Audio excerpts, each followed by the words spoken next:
Some of you know that Kathy and I just returned from a bucket list cruise of the Panama Canal. We had many great adventures and unforgettable moments, but two that I think have relevance to Justice Southborough. The first was our young travel guide in El Salvador. When you think of El Salvador now, you probably think of its strongman President Nayib Bukele, his infamous Seacot prison, where many non-Salvadorans were sent by the U.S. early during this administration, basically sent there to rot, regardless of whether they were the worst of the worst or they just had a misplaced tattoo. All of my impressions of President Bukele are negative.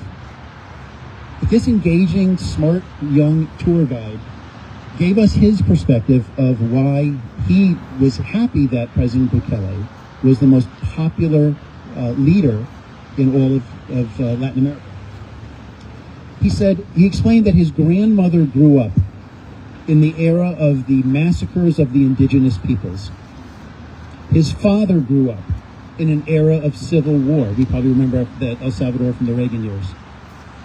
He has grown up in an era of drug cartels and gang organizations and murder. 3 generations. And Bukele stopped it. And that's a tremendous relief for the people of El Salvador. Now, I don't approve of the methods.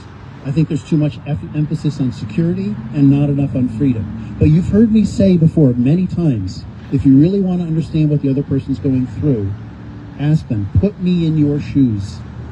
Let me see your world through your eyes, not through my eyes. As we've discussed, that's a balance. Our Declaration of Independence says that the best government is the one that is most likely to affect 2 things: safety and happiness. In El Salvador, the people could not be happy if they could not be safe.